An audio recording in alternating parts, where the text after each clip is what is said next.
안녕하십니까. 네, 오늘 발표 좌장을 맡게 된 신세리입니다. 안녕하십니까. 저는 현재 조선대학교 학술연구교수로 재직 중이고요. 한국예대는 제가 석사를 졸업하고 또 여기서도 중국연구소 연구원으로 재직 중입니다. 자, 먼저 고 신승철 박사의 학자이자 활동가로서의 삶을 반추하고 생태적 지혜 협동조합의 성과와 연구 방향을 알릴 수 있도록 발표와 토론회장을 마련해 주신 한국외국어대학교 중남미 연구소 측에 감사의 말씀을 드립니다.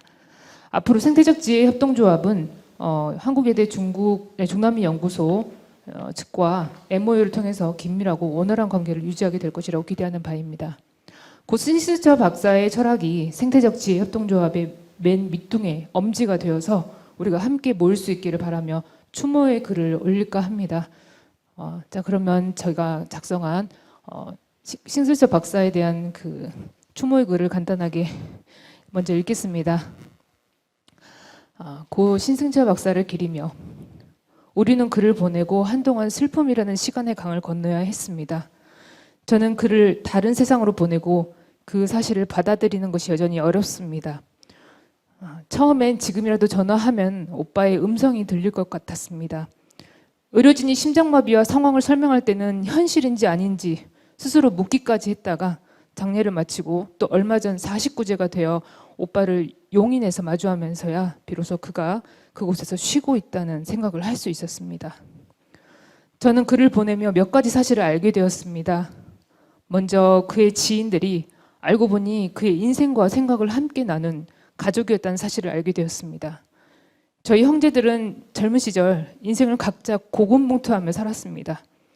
그러나 오빠는 생물학적 가족이 아닌 마음의 가족들과 사랑을 나누며 풍요로운 인생을 살고 있었습니다. 그래서 저는 갑자기 많은 언니, 오빠 그리고 동생이 생기게 되었고 오랜만에 삶이 살만하다는 생각을 하게 되었습니다. 그리고 두 번째로 오빠의 학문에 대해 배우고 알아가면서 그의 생각을 어렴풋이 짐작할 수 있게 되었습니다. 그리고 그의 여러 가지 말들이 떠오르면서 그가 저에게 전하려 했던 생각들을 이제야 겨우 하나씩 이해할 수 있게 되었습니다. 지금은 그래서 오빠가 알려주고 싶었던 것이 이런 것이었다니 라는 감탄하는 시간을 보내고 있습니다. 그의 말과 글과 실천들은 모두 그의 삶이자 활기찬 생명력 그 자체였습니다.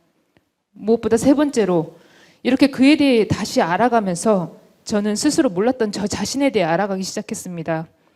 내가 어떤 삶을 꿈꾸고 있었는지, 내가 어떤 사람이 되기를 스스로 원했는지 조금씩 알아가면서 지금은 내 속에 부활한 그와 대화하고 있습니다. 그리고 수다쟁이 오빠를 매일 만나고 있습니다. 그는 사랑을 알려주고 싶었던 것 같습니다. 더 이상 서로 모른 체 하지 말고 함께 행복하자.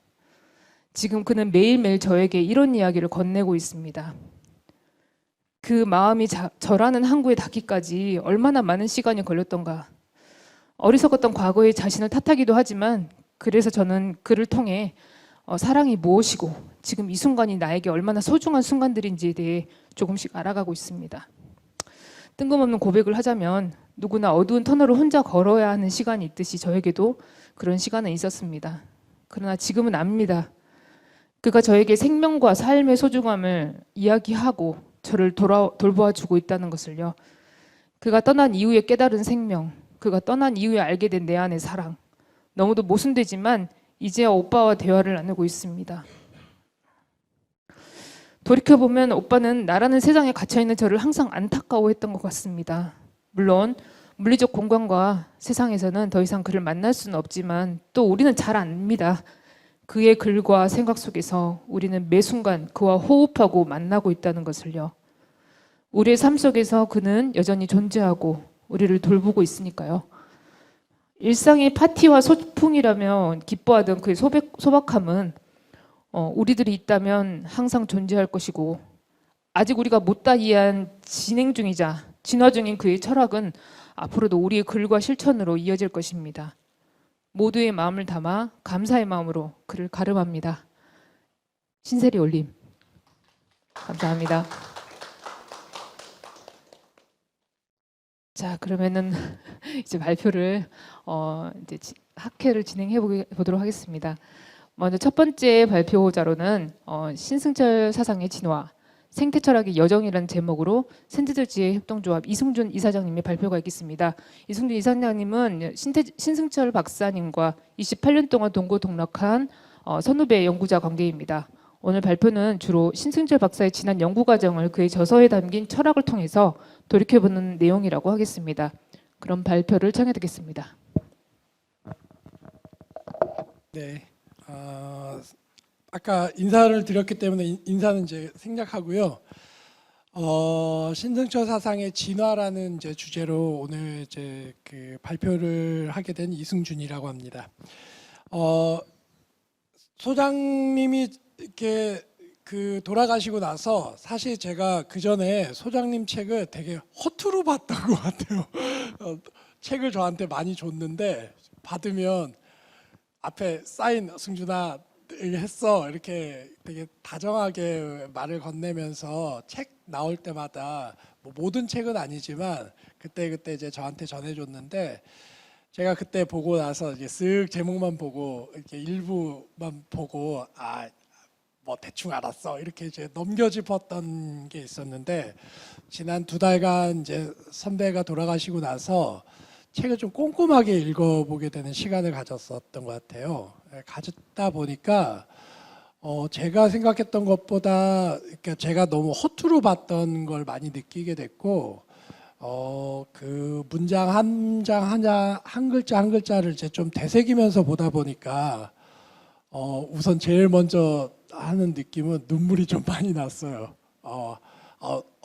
이 글 안에는 우리 그 윤경쌤의 흔적도 많이 남아 있고 신동성님도 마침 오셨는데 흔적이 남아 있고 또 우리 누님들 윤주 누님하고 세리 누님하고 또 여러 다른 이제 가족들의 이야기들도 또 담겨 있고 사촌 동생들의 이야기도 담겨 있고 그래서 제 이야기도 담겨 있고 그래서 그 사람들과 교류했던 이 마음이 좀 느껴져 가지고 상당히 좀 슬펐습니다. 처음에는 슬프기도 하고 또 책장을 좀 넘기면서 또 너무 기쁘기도 해요. 너무 즐겁기도 하고 그 약간 그 선배가 하는 그 썰렁한 농담들이 있거든요. 그게 이제 책에 고스란히 담겨 있어서 그런 여러 가지 감정들이 교차하면서 책을 읽게 됐습니다. 그리고 이제 그거를 제가 한번 그 여러분한테 이제 발표의 형태로 좀 정리해서 알려드리는 시간을 갖도록 하겠습니다. 이 사진 너무 많이 써먹어서 이제 왜냐하면 이 사진을 써먹을 수밖에 없는 게 둘이 딱 찍힌 사진이 이거밖에 없어가지고 제가 이거 자주 이제 활용하는 사진인데요. 예전에 그 호주 보고서 발표할 때 같이 이제 토론 자리에 이렇게 양옆에 앉아가지고 찍었던 사진인 것 같네요. 이거밖에 없습니다. 둘이 찍었던 사진이 28년 동안 알고 지냈는데도 이상하게 둘만이 찍은 사진은 없더라고요. 그래서 이 사진을 썼고 그 아까 얘기하셨던 대로 일상 속에서 혁명을 꿈꾼 생태사상가라고 한마디로 이제 딱 정리할 수 있을 것 같은데 이 정리가 가능한가 싶기도 한데요. 대학교 제가 이제 1학년 때부터 선배를 만났을 때 처음에는 이제 혁명을 좀 되게 그 뭐랄까 국가 전복이라든지 권력 장악의 형태로 혁명을 이야기했다면 그 다음에는 이제 소수자들과 함께하는 욕망의 혁명이라는 이제 테마로 2000년대 이후 2000년대에서 2010년대 초반까지 그런 이제 글들을 쓰거나 혹은 또 번역서를 내기도 했었죠. 사이버 막스라고 하는 책인데 그때도 이제 그 네트워크 속에서의 혁명 이렇게 이제 주제가 조금씩 바뀝니다. 노동계급에 의한 혁명, 그 다음에 네트워크 안에서의 혁명, 그리고 소수자들과 함께하는 혁명, 그리고 이제 마지막으로 일상 속에서의 생태혁명, 이제 이런 형태로 혁명의 모습이 조금씩 바뀌는데 오히려 이제 어떤 분들은 이게 너무 그 소프트해진 거 아니냐, 말랑말랑해졌다 사람이 예전에는 강성이었던 것 같은데 그런 얘기를 했는데 저는 오히려 더 치열해진 결과인 것 같아요. 왜냐하면 그 처음에 노동계급에 의한 이제 국가 권력을 장악하는 혁명에 대한 이미지는 그 노동 계급과 함께 하기 때문에 수적으로 되게 한정되어 있잖아요. 수적으로만 놓고 보면. 그런데 이제 그 지층을 점점 더 네트워크로, 그 다음에 또 네트워크에 완전히 포괄되지 못하는 배제되어 있는 소수자들의 지형으로, 그리고 마지막으로는 우리 눈에 지각되지 않는 전체 생태 생명계 전체와 혁명을 함께 하겠다라고 이제 기획을 한 거니까, 어떻게 보면 그 뭐랄까 좀 추상적인 형태에서 더 가장 실천적인 지형으로 내려왔다라고 해야 될까요? 그 다음에 존재론적 차원에서는 그 일부 이제 특정한 그 산업 노동 계급이라고 하는 그 주체성에서 그 네트워크에 뭐 거주하고 있는 네티즌들, 그 다음에 소수자, 그리고 이제 생태계 전체로 자기 삶의 혁명의 지반을 가장 낮은 곳으로까지 끌고 왔던 거라는 생각이 듭니다. 그래서 제가, 그러니까 이제 혁명은 어디 먼 데서 한 게 아니라 자기 앞에 놓여 있는 아주 작은 곤충들부터 시작해서 자기 주변에 있는 윤경쌤을 포함해서 고양이, 아니면 자기 주변을 이루는 거미, 아니면 풀, 나무, 모든 것들과 함께 관계의 형태를 바꾸고 지금까지와는 살아왔던 것과는 다른 방식의 삶을 영위하고 관계 맺기를 해야 된다, 이렇게 생각했기 때문에 이제 혁명관이 많이 바뀌었다는 생각이 듭니다. 그래서 그만큼 더 전 치열해졌다고 생각이 들어요. 이거를 이제 조금 그 개념적인 용어로 표현하면 윈느비, 그러니까 부정관사적 삶이라고 그 소장님이 그 살아생전에 많이 얘기하셨었는데, 삶을 더 라이프가 아니라 라이프로, 그러니까 정해지지 않고 특징화될 수 없는 그런 형태의 삶이 그 혁명적인 삶이라고 생각했던 것 같습니다. 그러니까 어떻게 보면 소장님은 자기 인격체를 내세우기를 별로 좋아하지 않았던 것 같아요. 그런 점에서 물론 처음에는 자기 저자 이름을 이렇게 쓰긴 하지만 시간이 흐르면 흐를수록 여러 사람과 함께 글이라는 걸 생산해내고 싶어 했고, 그리고 이제 자기 이름을 최대한 빼려고 많이 한다는 느낌을 받았어요. 그러니까 이것도 참 쉽지 않은 일이죠. 같이 자기의 지혜를 함께 나누고 대화를 나눴던 그 과정 속에서 글을 생산했는데 자기 이름을 댈 수 있으면 빼고 싶어 한다는 게 우리 보통 상식으로 잘 이해가 되지 않기도 하는데, 어쨌든 이렇게 자기를 특징화하기보다는 자기의 신체를 여러 사람과 함께 공유하면서 함께 만들어 나가는 어떤 뭐 구성물, 저작물, 생산물을 생각했던 거여서 부정관사적 삶이라고 이름을 붙일 수 있을 것 같습니다. 그래서 흐름과 연결의 삶, 많이 이제 그 신승철 소장님의 책을 보면 많이 나오는 말들이죠. 그 다음에 죽음 충동과 대결하는 코나투스를 긍정한다. 또 지구의 모든 존재자들과 함께 만들어내는 행복의 삶이다. 이런 걸로 이 소장님의 철학과 삶을 이렇게 정리하고 요약할 수 있을 것 같다는 생각이 듭니다. 그래서 오늘 이제 제가 발표해야 되는데, 지금 여기 나와 있는 그 윤경쌤이 정리해 주신 건데 이게 다 저작들이에요. 너무 많이 저작을 써가지고 아직도 다 제가 한 3분의 1 정도만 그 저작을 다 읽은 것 같아요. 그러니까 아직도 너무 많이 남아 있어서 이거를 오늘 이 시간에 뭐 아마 다 못할 겁니다. 그래서 그 중에서 가장 그 지금 말씀드렸던 일상 속에서의 생태 사상, 그 일상 속에서의 혁명을 만들어내는 이제 논의를 어떻게 전개했는가, 그 중에서도 제가 생각하기에 그 어떤 그 뭐랄까 전환점이 되었던 텍스트들이 있는데, 그걸 중심으로 오늘 발표를 진행해 나가도록 하겠습니다. 조금 빨리 진행해야 되겠네요, 시간 관계상.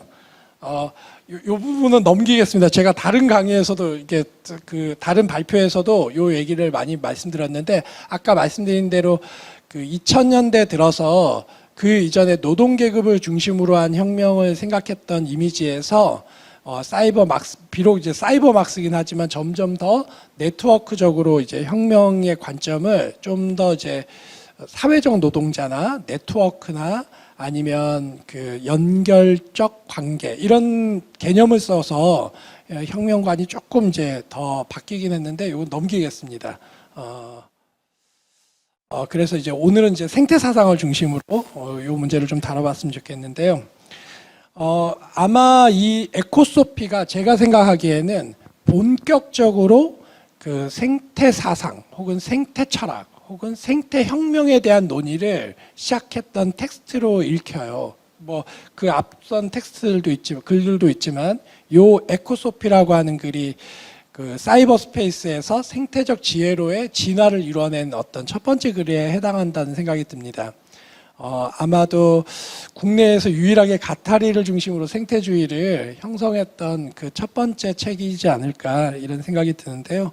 기본적으로는 이제 욕망의 미시정치, 펠릭스 가타리의 이 개념을 신승철 소장님은 좀 더 이제 생태주의적으로 해석을 하고 또 그 관점을 이제 현실 속에서 이제 관철하려고 하는데 이 에너지를 많이 썼던 것 같습니다. 중간에 한번 잠깐 보면 한번 읽어보겠습니다. 대안적인 욕망의 미시정치는 소장님의 말입니다.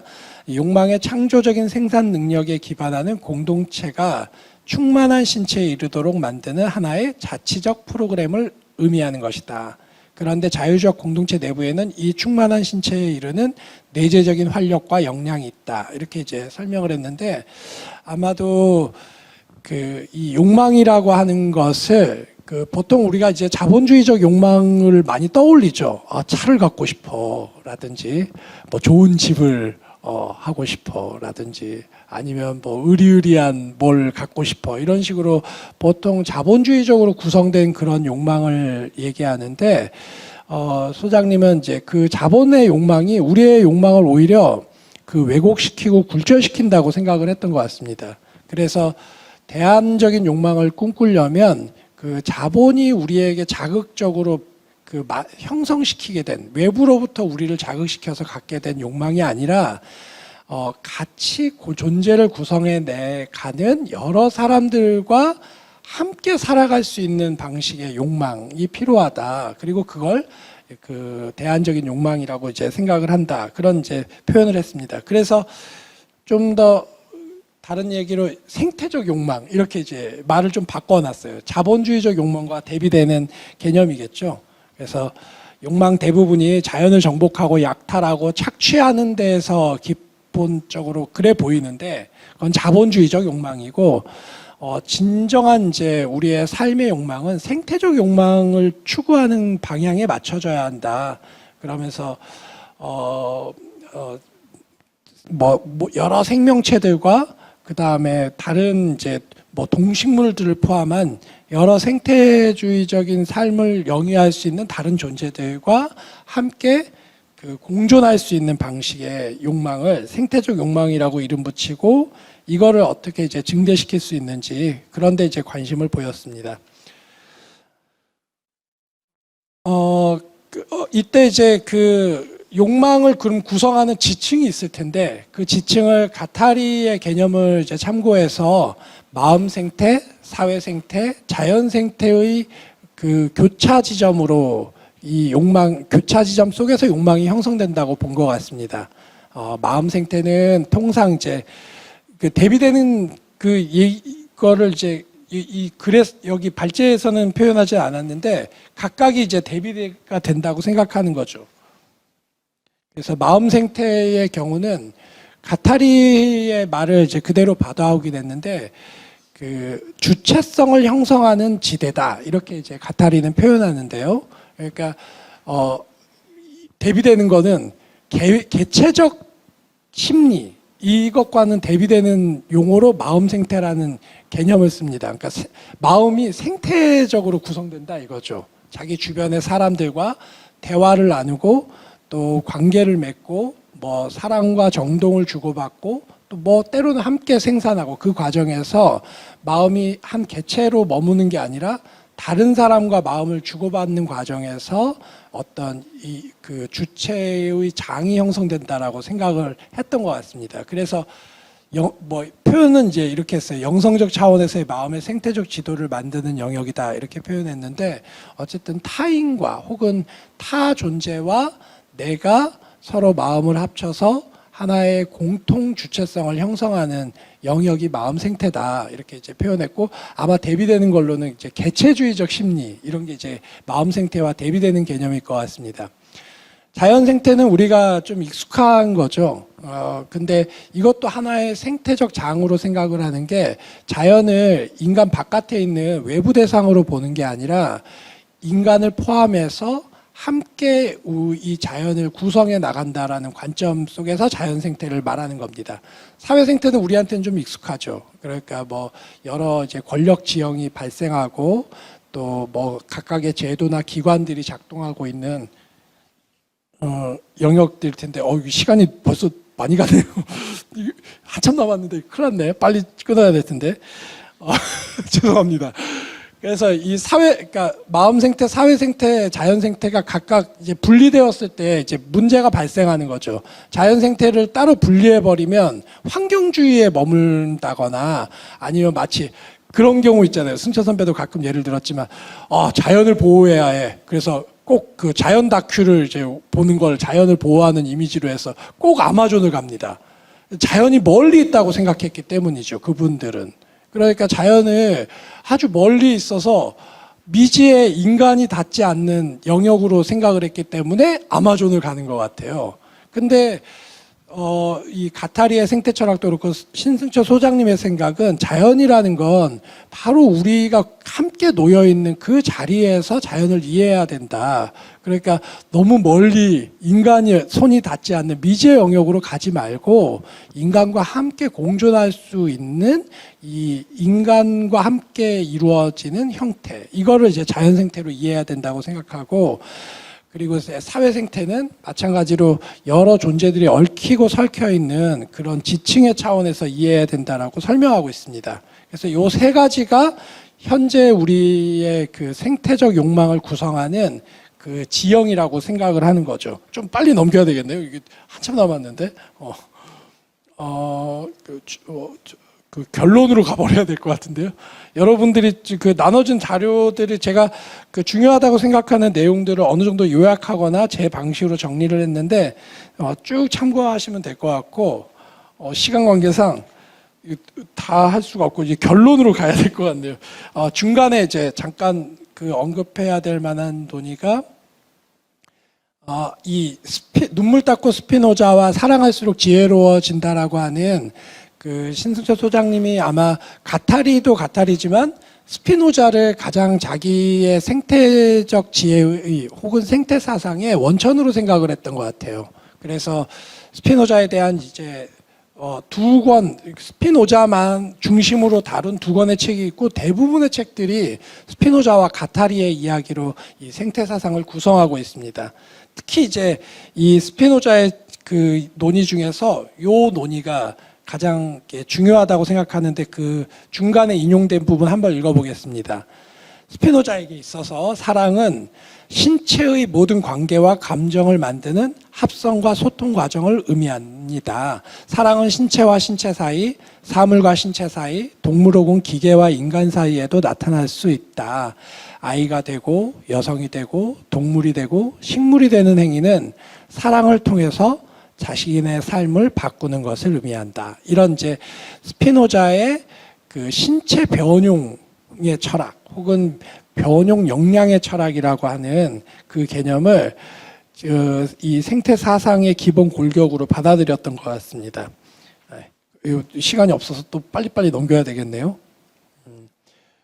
그리고 좀 현실적인 얘기로 가야 될 것 같은데, 특히 또 이제 스피노자와 관련해서는 스피노자가 실제로도 제가 민관 학연 모임인데 아카데미즘을 넘어선다는 얘기가 좀 그렇긴 한데, 아마 이 민관 학연을 하고 있는 게 아카데미즘을 넘어서는 작은 노력의 일환으로 아마 소장님도 생각을 하셨을 거예요.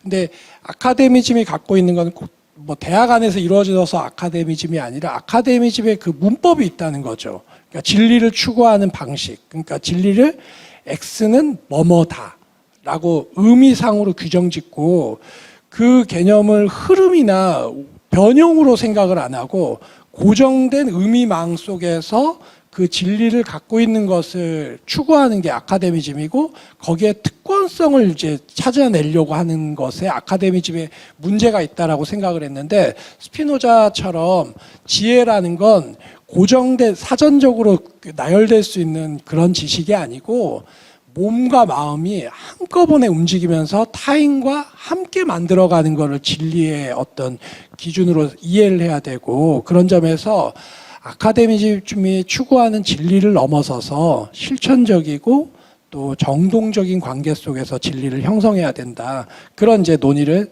끌어내고 있습니다. 그래서 뭐 아까 그 토마스 베리 얘기 그 기조 발제를 하셨는데 상당히 비슷한 얘기가 여기도 나와 있죠. 스피노자의 생태적 지혜는 할머니의 돌봄 지혜, 공유지의 싹튼 지혜, 연결망의 지혜다. 아카데미의 남성적 지식은 분리, 격리, 분석, 잘게 쪼갰 등을 기본으로 해 이상화된 데이터나 지식을 추출한다. 이렇게 이제 지적을 하고 있습니다. 비교를 하고 있는 거죠. 그리고 이제 마지막으로 결론으로 가야 되겠네요. 최근에는 혁명 얘기를 자주 합니다. 책 제목도 마치 모두의 혁명법과 떡갈나무 혁명을 꿈꾸다인데요. 생태주의적인 혁명이라는 게 가능하다라고 이제 생각을 했고 여러 이제 생태 운동들이나 생태 이론가들이 그려내는 참 훨씬 더 뒤로 가야 되겠네요.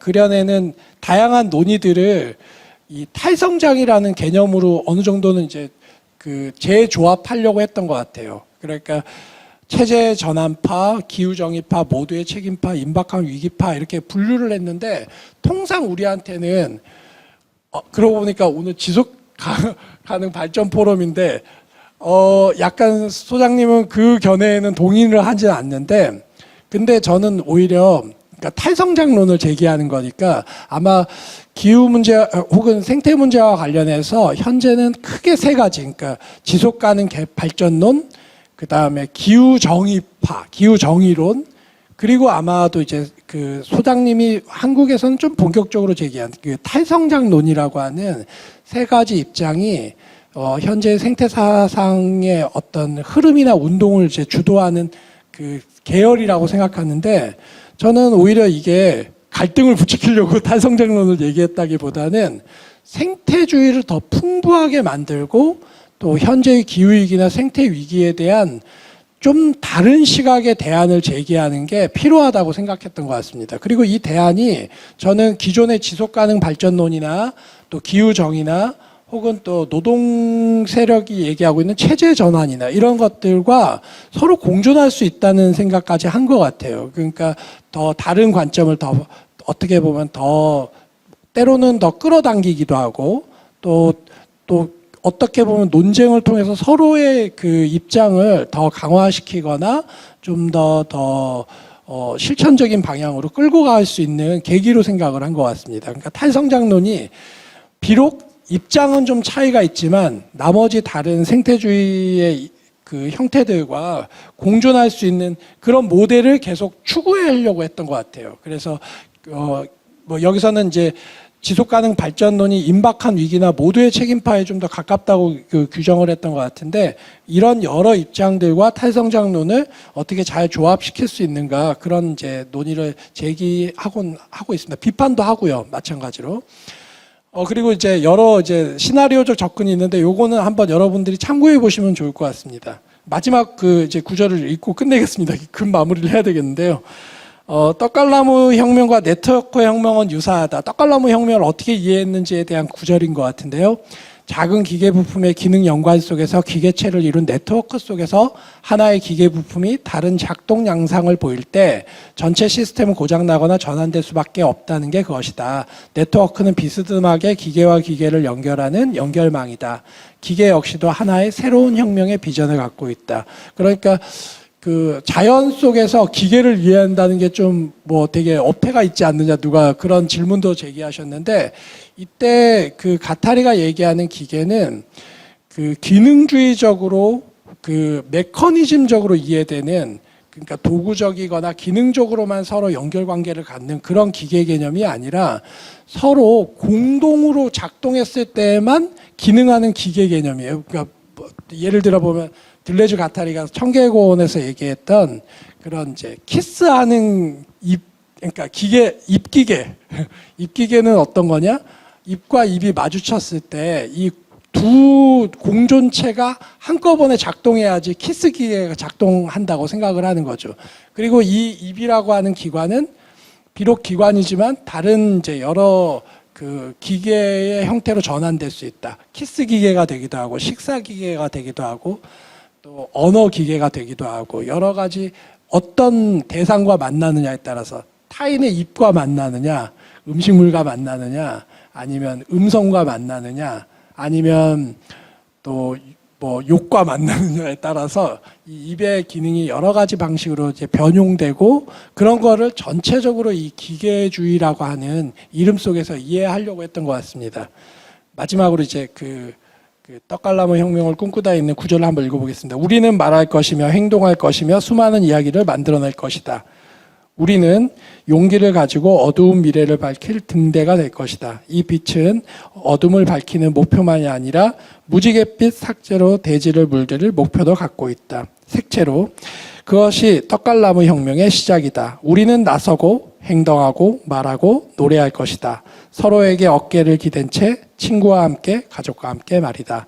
라고 떡갈나무 혁명을 꿈꾸다 해서 우리 시대의 생태혁명을 뭐랄까 모든 존재들 그리고 가장 가까운 존재들과 함께 다양한 색채를 이루면서 혁명을 만들어내고 싶어왔다. 예, 여기까지가 이제 소장님의 생태 사상에 너무 이제 그 빨리빨리 넘겨가지고 마음껏 얘기를 못해서 좀 아쉽긴 한데요. 예, 이상으로 마치겠습니다. 감사합니다. 자, 그럼 두 번째로 바로 들어가겠습니다. 좀 시간이 없어서 20분씩 정도로 발표 시간을 정하겠습니다. 두 번째 발표는 신승철의 생태철학, 미래로 돌아가기, 부제로는 아메리카 대륙의 공통장과 플랜테이션이라는 제목으로 생태적지혜연구소 권범철 부소장님께서 발표를 하겠습니다.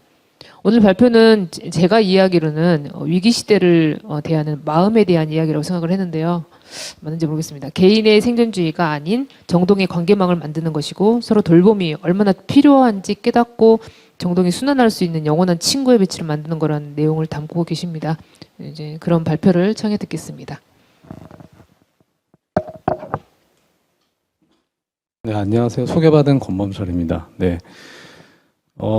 네, 저는 신철쌤의 꼬임에 넘어가서 부수장이 되었는데요. 네. 이런 일까지 지금 하게 될 줄 몰랐네요. 네. 저는 네. 처음에 그 세션을 제안을 받고, 신철쌤의 어떤 생태 철학과 그리고 이게 중남미 연구소 포럼이니까요. 그래서 중남미와 뭔가 이렇게 연계되는 걸 하면 좋겠다. 막연하게만 그렇게 생각을 했다가, 그러면 그 두 개를 어떻게 엮는 게 좋을까를 했는데 잘 떠오르지가 않았어요. 그러다가,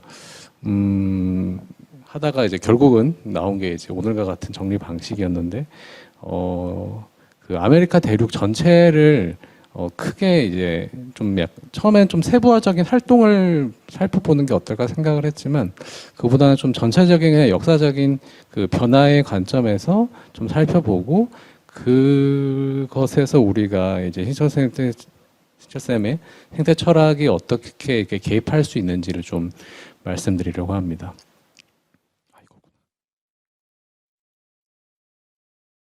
네, 지금 차례가 이제 처음으로는 아메리카 대륙의 어떤 공통장으로서의 역사, 그리고 그 다음에는 플랜테이션으로서의 역사, 그리고 이제 그걸 다시 공통장으로 되돌리기 위해서 어떤 하나의 힌트가 된다고 할 수 있는 그 생태 철학의 면모들을 좀 잠깐 보도록 하겠습니다.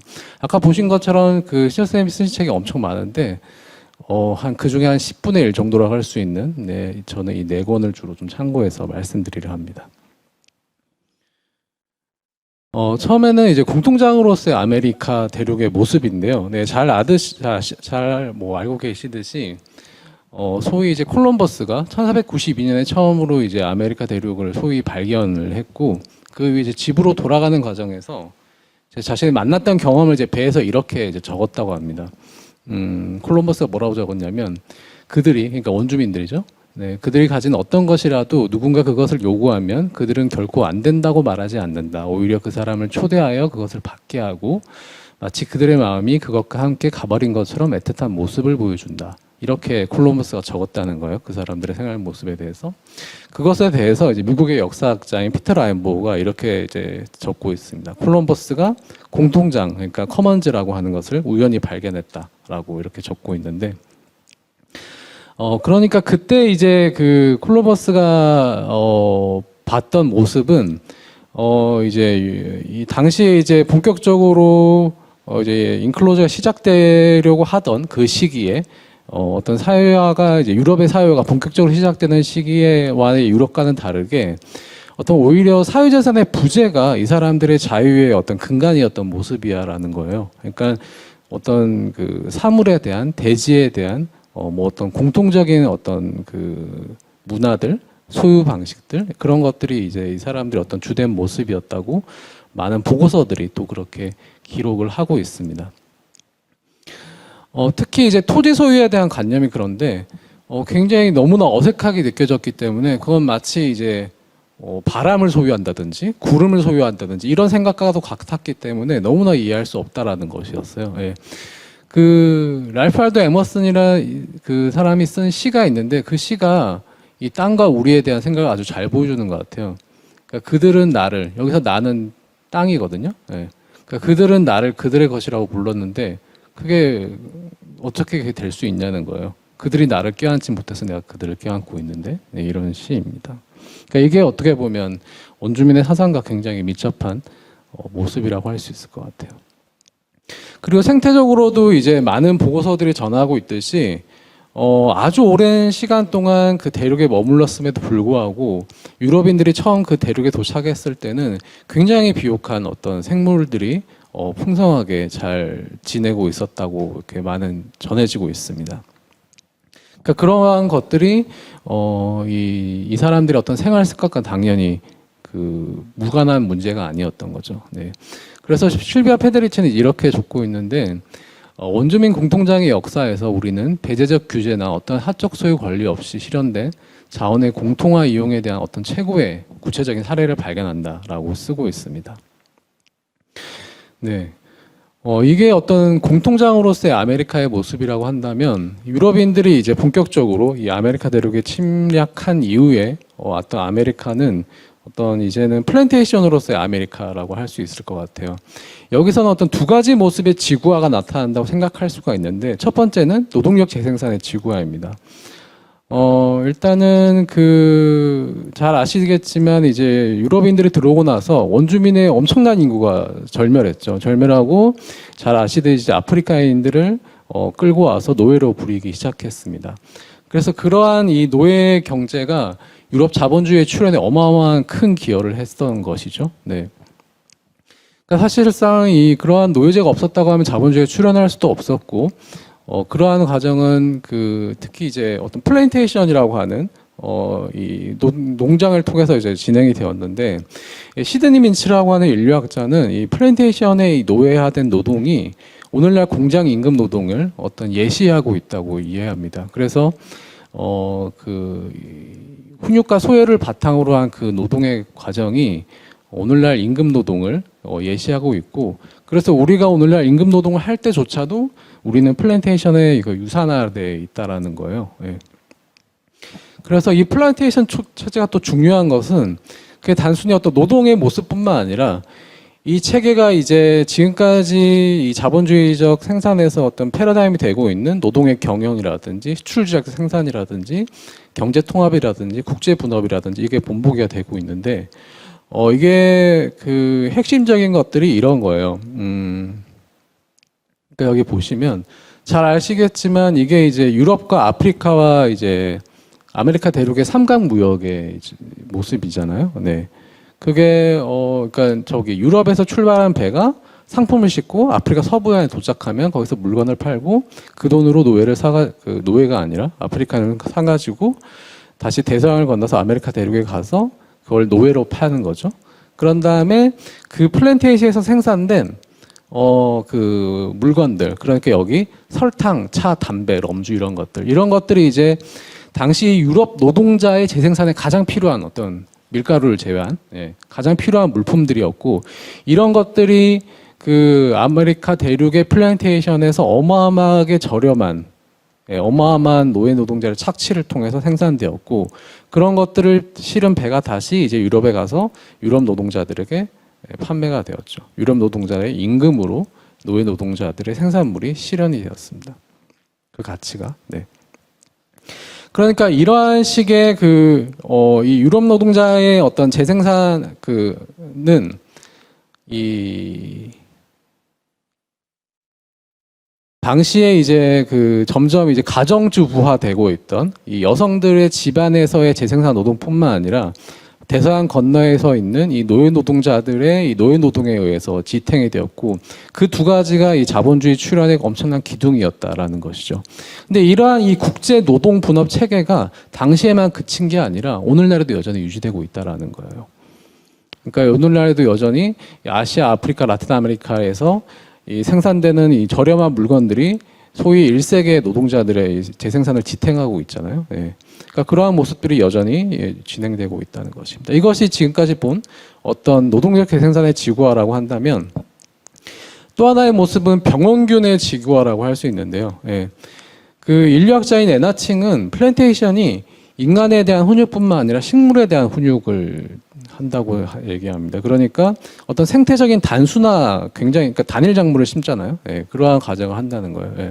그래서 당시에 이제 그 아메리카 대륙의 이제 사탕수수의 서수들은 원래 이제 그 땅에서 자라던 작물과는 달리 굉장히 자립적이었다고요. 그러니까 그 말은 다른 생태계의 다른 그 생명들과 상호작용을 거의 하지 않는 식물이었다라는 거죠. 그러니까 그러한 것들을 이제 들고 와서 심었고, 이제 그러한 생태적 단순화 과정을 포함하는데, 그러한 것들이 어떠한 양상을 불러오냐면, 에나칭이 이렇게 적고 있는데요. 이 단일 경작 생산물을 엄청나게 많은 양을 심다 보니까 그것들이 병원군들에게 어마어마한 에너지를 대는 거예요. 이게 엄청난 식량을 제공하죠. 하는 거죠. 그래서 이제 병원균과 해충이 한 지역을 이제 집어삼키게 되고, 그리고 그렇게 이제 어마한 에너지로 충전된 이 병원균들이 이전에는 존재하지 않았던 변형을 일으켜서 굉장히 독성 형태를 만들어낸다고 합니다. 그러면 그 독성 형태를 만들어낸 병원균은 또 이 플랜테이션은 이 자급적인 생산이 아니고, 그러니까 지역에서 소화되는 그런 순환 경제가 아니라 수출 지향 경제에 연결되어 있잖아요. 그러니까 이 플랜테이션 생산된 농작물은 다음 배에 실려가지고 유럽으로 건너가게 되는데, 이렇게 글로벌 상업에 연결되어 있다 보니까 그러한 병역균도 같이 옮겨가게 되는 거죠. 그래서 예전에는 그 만나지 못했던 다른 병원균들과 만나서 교배를 이루게 되고, 그 과정에서 또 인간에게 다른 생명에게 치명적인 그런 병원균이 생산된다는 것입니다. 그러니까 병원균의 지구화라고 할 수 있는 거죠.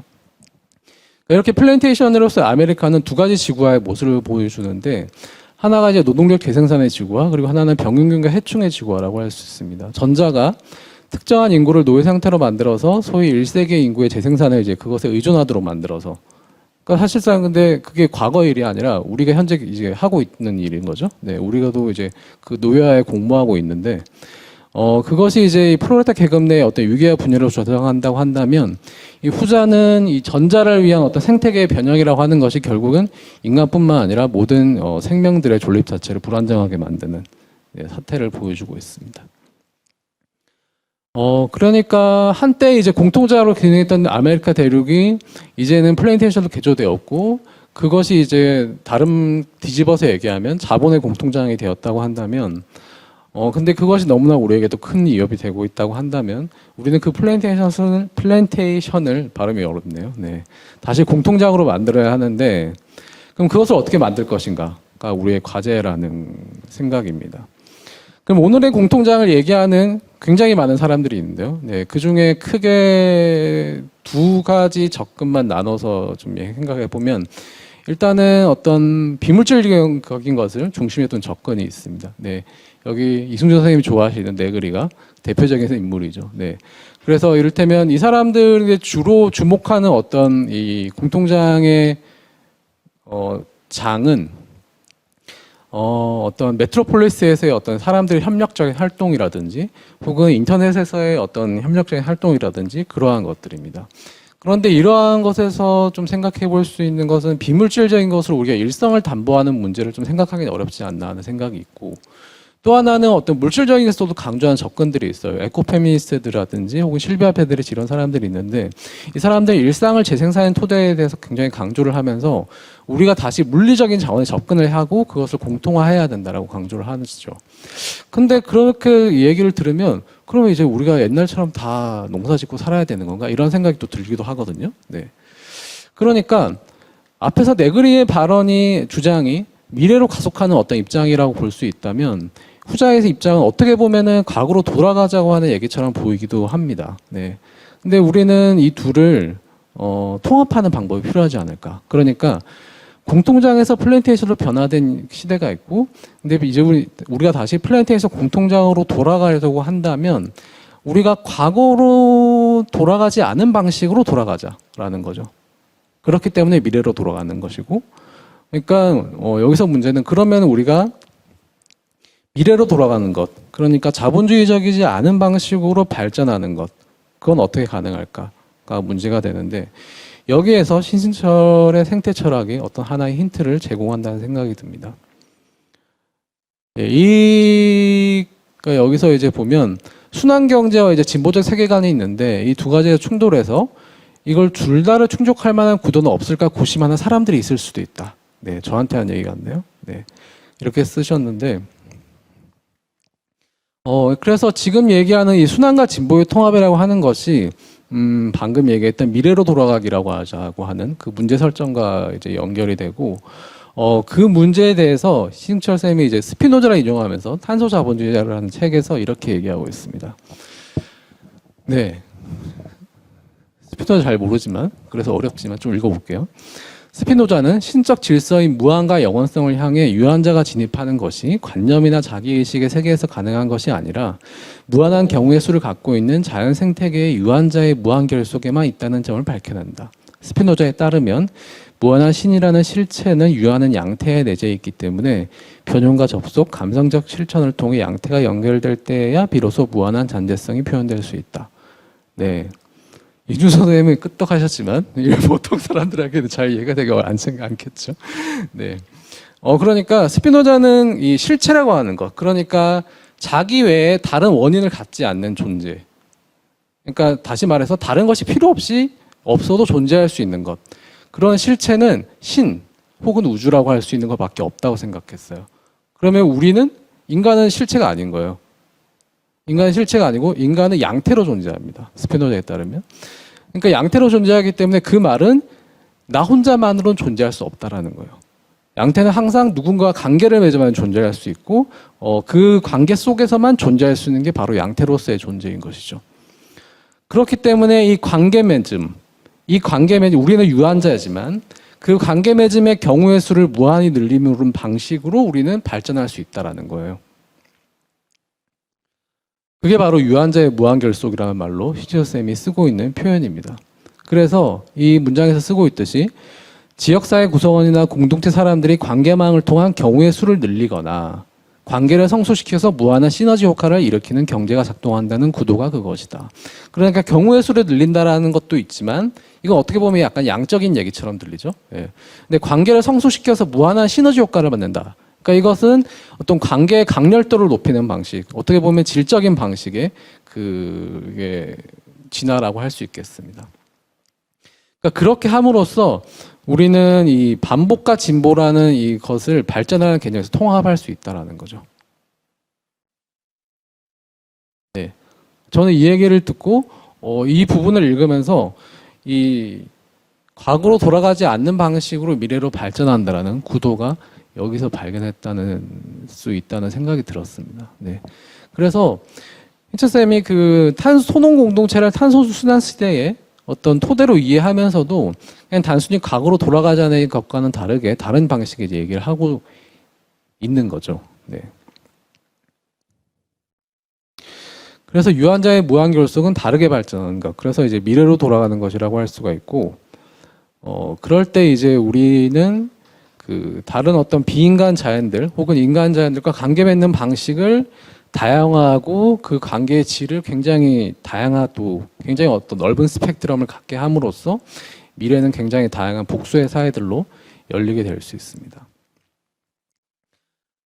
그래서 여기서 보면 그 갓다리를 인용을 하면서 갓다리는 다가올 거대한 생태적 위기에 대해서 특이성 생산을 이루어 문명이 선택할 경우의 수를 늘려가는 것을 겨냥한다라고 쓰고 있는데, 그럼 여기서 이 특이성이라는 게 뭐냐? 예. 그리고 그것이 어떤 의미가 있는가라는 것을 좀 볼 필요가 있는데요.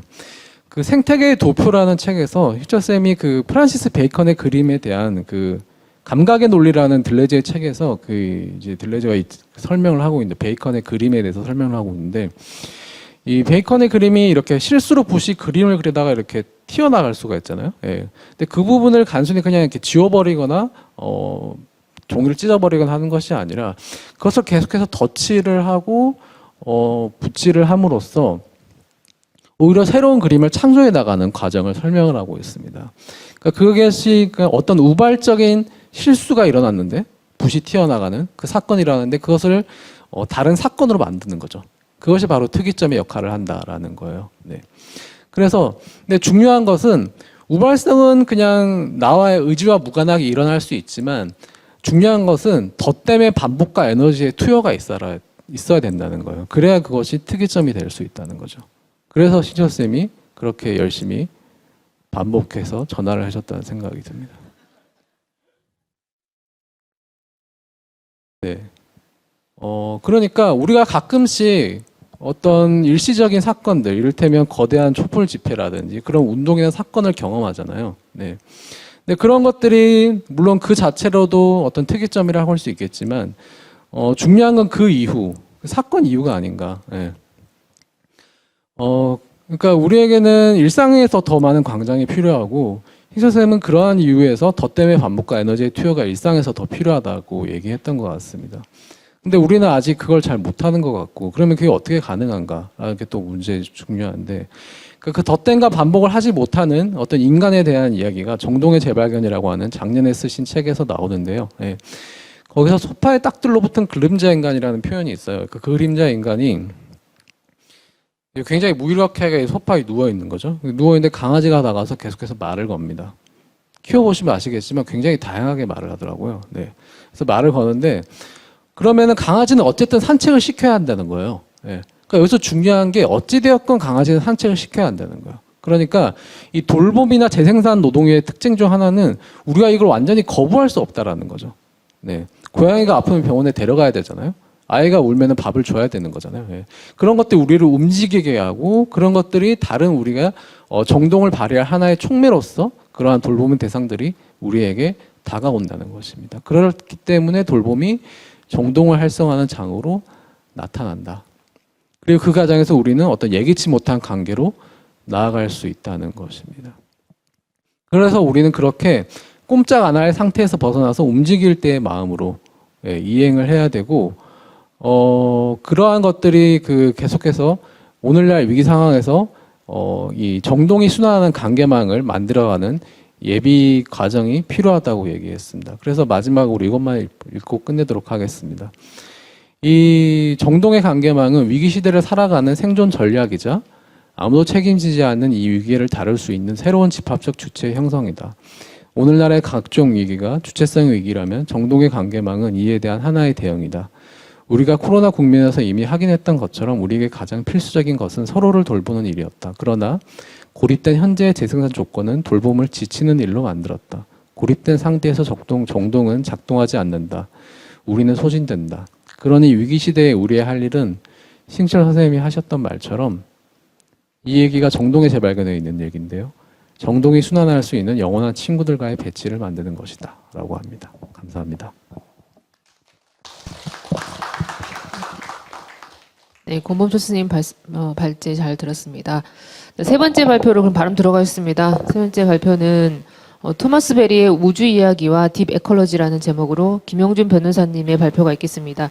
김용준 변호사님은 생태적지 연구소의 구성원으로서 지구법 제정 그리고 대한대학 설립에 적극적으로 활동하고 계십니다.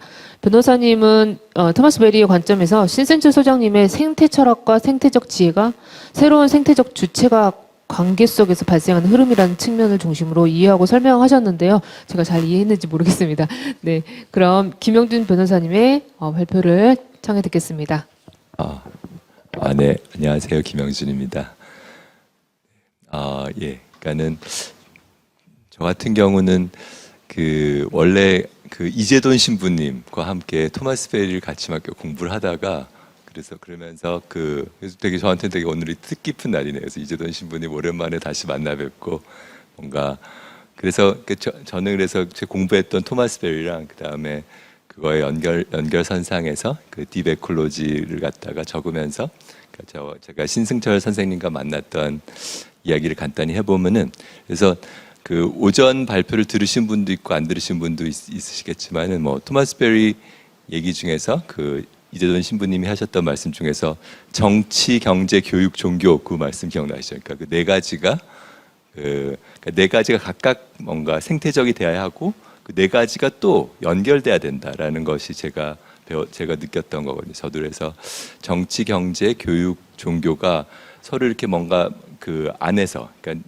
정치도 소통 구조가 되고 경제도 그렇고 교육도 그렇고 종교도 그렇고 그리고 그 네 가지가 또 다시 소통 구조가 되는 연결이 되는 그런 걸 꿈꿨는데 그러면서 어떻게 해야 될까 하는데 이제 토마스 베리가 또 얘기하는 것처럼 저는 그 중에서 교육이 중요하지 않을까 그래서 교육이 좀 그런 거를 담보하는 그런 거를 갖다가 그래서 대한대학을 토마스 베리를 읽으면서 꿈꿨고 그래가지고 대한대학 얘기를 했더니 신수철 선생님이 같이 해보자고 하셔가지고 이렇게 대한대학 모임을 저희가 했던 거죠. 그래서 그러니까 되게 재밌는 게 그렇게 이재돈 신부님을 통해서 이렇게 이론적인 걸 배웠는데 실질적으로 아까 뭐였죠? 새로운 집합적 주체 형성이라는 것이 대한대학을 위해서 필요했던 건데 그거는 또 여기서 이렇게 하고 있는데 이 자리에서 또 이렇게 이렇게 발표하게 된 게 뭔가 되게 진짜 의미심장하다고 해야 되나 그런 느낌이 있는 것 같아요. 그래서 이렇게 하여튼 근데 그 느낌을 그냥 저도 뭐 간단히 이렇게 적었는데 이게 잘 안 돼서 그냥 다 있으시면은 그냥 보도록 하겠습니다. 제가. 근데 사실 신승철 선생님 철학은 저는 공부를 많이 못했는데 저번에 이승준 선생님이 이렇게 뭔가 저희 조합원들을 대상으로 해주는 발표를 듣고서 그때 들은 문장이 뭐였냐면은 신승철 선생님에 의하면은 주체성은 관계 속에서 발생하는 흐름의 형태를 띈다라고 아까 소개해 주신 에코소피에 들어있다고 하더라고요. 근데 이게 아까 얘기했던 그런 제가 좀 전에 했던 새로운 집합적 주체 형성과도 통하는 것 같고 주체는 관계 속에서 발생하는 흐름의 형태를 띈다. 그래서 그런 느낌으로 저희가 여기 이 자리에서 만나지 않았을까 생각이 들었어요. 저희가 이렇게 함께 지금 이렇게도 그렇고 뭔가 만나지 않았을까 생각을 했습니다. 그래서 관련된 제가 이전에 느꼈던 토마스 베리의 그런 글들을 한번 읽어보겠습니다. 토마스 베리 우주 이야기 한번 읽어보겠습니다. 토마스 베리의 우주 이야기의 핵심은 아까 신부님도 말씀하셨던 코스모제네시스, 그러니까는 코스모스가 아니라 코스모제네시스, 그러니까 우주 생성이다. 그러니까 그 얘기는 뭐냐면은 지금 우리가 제가 이렇게 얘기하고 듣고 이러면서 우주가 지금 생성된다는 거죠. 우리가 지금 이 행위를 하면서 우리가 그 우주의 생성에 참여하고 있다. 무엇을 하든지 간에. 그래서 이게 지금 우주가 생성하는 모멘텀이다라는 그런 느낌. 그 감각이 저는 굉장히 중요한 것 같거든요. 그래서 그 감각으로 하다가 이렇게 아까 말씀드렸듯이 신수철 선생님도 만나고 또 같이 이렇게 대한대학도 꾸리는 모임을 갖게 되고 또 여기서도 이렇게 발표를 하게 된 것 같습니다. 그래서 우주 생성이다. 우주의 일부분인 나와 나 이외의 모든 것이 창발적으로 생성된다는 것이다. 나는 언제나 우주의 일부분이다. 나의 생각이 우주의 생각의 일부이고 나의 실천이 우주의 실천의 일부분인 것이다. 이처럼 토마스 베리의 우주 이야기에서는 우주적 주체성이 상정된다. 이게 이제 간단히 제가 토마스 베리의 생각을 이렇게 적어봤습니다. 그 뒤에는 이제 토마스 베리 우주 이야기 원문인데 그것도 한번 같이 읽어보겠습니다. 우주는 단순한 하나의 전체입니다. 전체로서의 우주라기보다는 발생하고 있는 우주, 발전하고 있는 공동체이며 그 우주 공동체의 발전 과정 속에서 우리 인간은 중요한 역할을 맡고 있다. 이렇게 코스모제네시스를 설명하는 구절이고, 그다음 넘어가서 이제 다음 문단도 한번 읽어보겠습니다. 그것도 이제 제가 좋아하는 우주 이야기 구절인데 이것도 한번 읽어보겠습니다. 우주 생성은 친교로서 조직화된다. 아까 또 권범철 선생님이 말씀해 주신 게 마지막 게 뭐였죠? 영원한 친구들의 배치. 이것도 어떻게 보면 비슷한 것 같은데 우주 생성은 친교로서 조직화된다. 존재한다는 것은 서로 관계를 맺는다는 것이다. 왜냐하면 관계는 존재의 핵심이기 때문이다. 태초의 입자들이 분출되던 바로 그 순간에 전체 우주 안에서 모든 입자들은 다른 입자들과 연결되어 있었다. 그 후 미래의 어떤 순간에도 우주에 있는 존재들이 분리되는 일은 일어나지 않을 것이다. 하나의 입자에 있어서 고립이라는 것은 이론적으로 불가능하다. 은하에서도 역시 은하들의 관계는 확실히 존재하는 사실이다. 모든 은하는 우주에 있는 수천억 개의 은하들과 직접 관련을 맺고 있으며 그래서 한 은하의 운명이 우주에 있는 각각의 다른 은하들의 영향을 미치지 않는 시간은 결코 오지 않을 것이다. 다른 존재들이 없을 때 그 존재 자체는 아무것도 아니다. 이게 이제 그 친교와 관련된 이제 토마스 베리는 이제 분화 주체성 친교라는 그런 틀로 이렇게 얘기를 하는데 그 중에서 특히 친교와 관련된 구절인데 여기 굉장히 이게 뭔가 이런 아까 영원한 친구들과의 배치라는 그런 게 굉장히 잘 이렇게 구상화된 그런 이분 물리학적인 내용을 바탕으로 이렇게 글을 쓰셨는데 그런 내용이어서 같이 읽어봤습니다. 그래서 어떻게 제 생각에는 여기 우리가 이렇게 만났고 그래서 어떻게 우리가 이런 그런 새로운 주체성을 흐름을 만들어낼지 저희가 되게 재밌죠, 그죠? 저희가 이제 막 그 많은 요 공간 자체가 굉장히 이렇게 많은 주체들이 지금 만나는 장소잖아요. 저희가 지금 교류 협력 협정식이기도 하고 뭔가 이런 식으로 이렇게 새로운 주체들이 만들어지는 과정인 거, 만들어지는 장인 거고 이런 우리의 에너지를 갖다가 저는 여기서 시작해서 어떻게 더 이것이 전 우주적으로 확대될 수 있을까라는 그런 느낌으로 왔고 그래서 제가 그걸 하고 싶고 그래서 이제 대한대학을 해보고 싶어요. 뭔가 이런 것들을 갖다가 조금 더 문화적으로 이렇게 아까 왜 그 뭐죠 촛불혁명 뭐 그런 게 이렇게 뭔가 날아가 버린다 그런 기운들이 날아가는 것이 아니라 그 기운들이 모여서 한 곳에서 이렇게 계속 이렇게 하나의 문화로 남는 그런 것을 꿈꾸고 하여튼 그런 얘기를 이렇게 하게 되네요. 그래서 신숙철 선생님 만나서 하고 이제 뭔가 계속 또 이렇게 하게 되고 그러는 것 같습니다.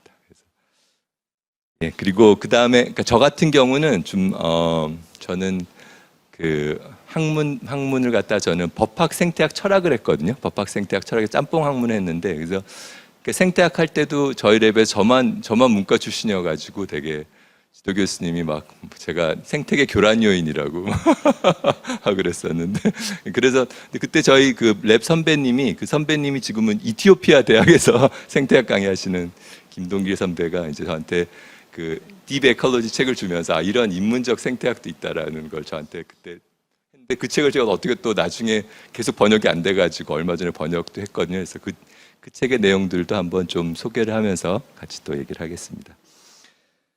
그래서 그 두 번째 문단이 이제 그 책에 나와 있는 내용인데 그 딥 에콜로지를 이제 심층 생태학을 일반적으로 번역하니까는 그거 읽어보겠습니다. 심층 생태학은 잠재적으로 우리의 가장 깊은 갈망을 충족시킨다. 즉 우리의 가장 기초적인 직관에 대한 신뢰와 믿음, 직접 행동하려는 용기, 몸의 리듬과 맺는 자발적이고 천진한 교류를 통해 발견되는 감각적인 조화로움을 만끽할 때의 기쁨에 넘치는 자신감, 흐르는 물의 리듬, 날씨와 계절의 변화, 그리고 지구 위 생명체의 전체적인 순환 같은 것들 말이다. 이게 약간 심층 생태학의 전반적인 그런 느낌이라고 저는 생각하는데 혹시 이 구절에서 제일 마음에 드는 구절이 있으신 분은 혹시 있으신가요?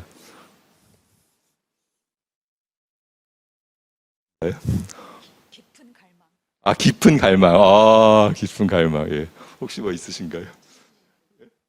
천진한 교류. 자발적 천진한 교류. 예. 그러니까 대충 여기서 이제 원하는 걸 보면은 그분의 그런 걸 할 수 있는데. 저는 좋아하는 게 흐르는 물의 리듬을 저는 좋아합니다. 그래서 흐르는 물의 리듬. 아까 신숙철 선생님이 주체성은 관계 속에서 발생한 흐름의 형태를 띈다라고 하는데 그 우리가 흐르는 물의 리듬 속에서 여기 내가 지금 여기 있고 여기서 함께 만났고 그런 거를 느끼는 것이 저는 되게 좋고 좋은 것 같습니다. 네. 그리고 다음 문단도 읽어보겠습니다. 심층 생태학 운동은 우리 스스로를 바꾸는 작업과 관련이 있는데 이는 시인이자 철학자인 게리 슈나이더가 말하는 real work, 이거를 그냥 뭘로 번역하다 진짜 과업을 번역, 진짜 과업, 즉 우리 자신을 골똘히 살펴서 좀 더 진실한 존재가 되는 과업에 해당한다. 이런 식으로 이렇게 내가 더 이런 그런 그 영원한 친구들의 배치, 영원한 친구들과의 배치를 통해서 내가 더 어떻게 진실한 존재가 될까라는 그런 게 하여튼 제가 하고 싶은 거고 그런 공동체 그렇게 함께함을 하는 것이 제가 하고 싶은 건 것 같아요. 그래서 그런 저의 속에서 신승철 선생님 만났고 또 여기 왔고 이런 것 같습니다. 그리고 그 다음에 뭐 스피노자도 역시 또 이렇게 중요하기 때문에 적어봤는데 스피노자도 한번 읽어보죠. 그러면은 스피노자의 형이상학은 합일성이라는 사상을 개념화한다. 단 하나의 실체만 혹은 무한한 비이원성만이 있고 그 단 하나의 실체란 신이거나 자연이다. 우리가 정신적으로 육체적으로 경험하는 것은 형이상학적 실체와 분리되지 않으며 오히려 단 하나의 실체가 여러 양태나 속성으로 나타난 것이다. 에베레스트산, 인간, 나무, 다람쥐 같은 개별적인 것은 신자연 실체가 끊임없이 여기도 흘러 한시적으로 그렇게 표현된 것이다. 스피노자는 이렇게 일시적으로 표현된 것을 modification, 변형 혹은 mode, 양태라고 불렀다. 스피노자의 철학은 일종의 범신론으로 생각할 수도 있다. 자연에는 유정물이 있지만 물질도 있다. 이런 식으로 이렇게 이런 거 우리가 이게 예. 새로운 집합적 주체이면서 영원한 친구들과의 배치 이런 건 것 같습니다. 뭔가 좋아하시는 것 같으니까 또 다음 것도 읽어보겠습니다. 대부분의 인간이 무지와 욕망에 사로잡혀 있고 좌절하는데 이 속박에서 벗어나 자연 신에 대한 올바른 인식과 나란히 가는 더 높은 자아, 그러니까 여기 심층 생태학에서는 대문자 자아가 되게 중요한 의미가 있거든요. 아까 얘기한 내가 전체니까는 그죠? 이 전체로서의 나가 대문자 자아인 거, 대문자 셀프인 거죠. 자아. 셀프, 그러니까 셀프를 또 어떻게 여기 했냐면 훨씬 더 안정적인 인간의 본성에 도달해야 한다. 그리고 스피노자는 보다가 그 대자, 그러니까 대문자 셀프에 도달하는데 이론 과학이 중요한 역할을 할 수 있다고 생각했다. 나는 모든 학문이 단 하나의 분야와 목적으로 향하기를 바란다. 그것은 우리가 묘사했던 인간의 궁극적 완성을 이루는 것이다. 따라서 학문이라 하더라도 그것이 우리의 목표를 향해 진전시키지 못하는 것이라면 어떠한 것도 고려하지 말고 제쳐버려야 한다. 한마디로 표현하면 우리의 모든 사유나 행동은 단 하나의 이 목표를 향해야 하기 때문이다. 이렇게 얘기하고 있습니다. 그 다음 문단도 제가 좋아하는 것을 그것까지 읽겠습니다. 네스가 이제 그런 그 스피노자 사상을 이렇게 심층 생태학적으로 많이 풀어냈던 노르웨이의 그 사상가인데 네스가 이렇게 말했다. 스피노자에 있어 모든 개별적인 존재는 신이 표현된 것이다. 신은 그들 모두를 통해 행동한다. 위계란 존재하지 않는다. 아래 위계가 높은 위계를 위해 존재한다고 말할 수 있는 그런 목적이나 인과관계도 없다. 존재론적 민주주의와 평등주의가 있다. 이런 민주주의와 평등주의에 대해 스피노자 당시 사람들은 불쾌했을 수도 있겠지만 오늘날 우리는 생태학 덕분에 좀 더 수용적이 된다. 그러니까 이런 세계관을 가지고 있었습니다. 이런 스피노자 얘기를 앞에 두 분도 다 말씀하셨는데 하여튼 이런 것들이 기반이 돼서 이런 얘기들을 하고 있습니다. 그리고 근데 제 생각에 또 하나 중요한 거는 굉장히 저는 실천적인 게 중요한 것 같아요. 아까 대한대학도 그렇지만 저희가 이런 것을 우리가 어떻게 무슨 행동을 통해서 어떤 프로젝트를 통해서 어떻게 우리가 함께 나가느냐가 되게 중요한 것 같은데 저한테는 그래서 지금 여기 계신 분들과 함께 이렇게 대한대학을 만드는 그런 게 또 저한테는 또 중요한 그런 것이고 그래서 그런 행위적 측면이 또 굉장히 중요한 것 같습니다. 그래서 깊이 들어가는 방법의 행위적 측면을 그냥 간단히 조금 얘기해 봤는데 그것도 간단히 보면은 이제 직접 몸으로 살아보는 것. 이렇게 몸으로 살다 보니까 어떻게 여기 또 와가지고 이렇게 예,